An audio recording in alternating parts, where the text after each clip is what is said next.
Donner sa vie à Jésus, qu'est-ce que ça signifie? On a l'habitude d'entendre cette phrase, j'ai donné ma vie à Jésus, donne ta vie à Jésus. Qu'est-ce que ça veut dire exactement? Donc, donner sa vie à Jésus, c'est renoncer à sa propre liberté. C'est renoncer à s'habiller comme on veut, renoncer à parler comme on veut, renoncer à écouter des choses bizarres, renoncer à voir des choses bizarres.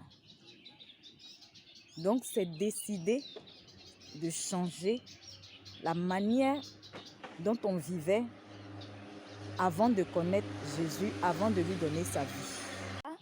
Je ne suis même pas en train de dire que c'est facile, que ça se fera d'un coup de baguette magique.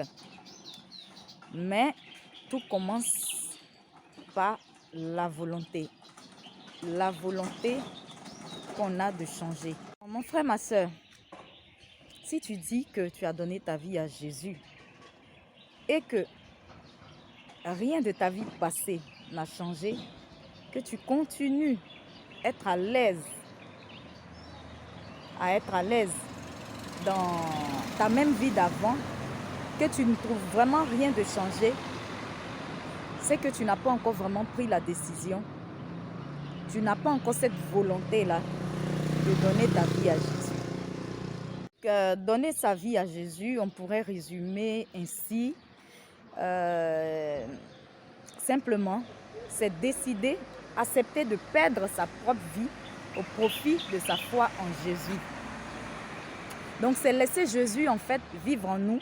C'est laisser l'Esprit de Dieu nous conduire dans tous nos choix, dans toutes nos décisions, dans toute notre vie. En fait, quand on décide de donner sa vie à Jésus, on accepte de ne plus vivre, mais de laisser Jésus vivre en nous.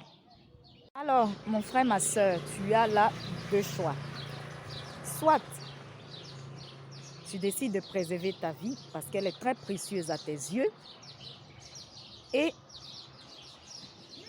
tu la perdras à jamais, donc tu la perdras éternellement.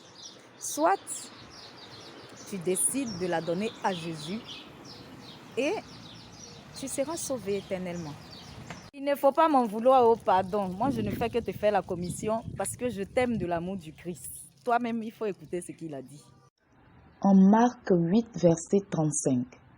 Car celui qui voudra sauver sa vie la perdra, mais celui qui perdra sa vie à cause de moi et de la bonne nouvelle la sauvera. Pour te rassurer là, pour ne pas que ton cœur batte là, pour te rassurer, il faut écouter aussi ce qu'il a dit. Sois béni mon frère, ma soeur. En Matthieu 28, verset 20. Et enseignez-leur à observer tout ce que je vous ai prescrit. Et voici, je suis avec vous jusqu'à la fin du monde.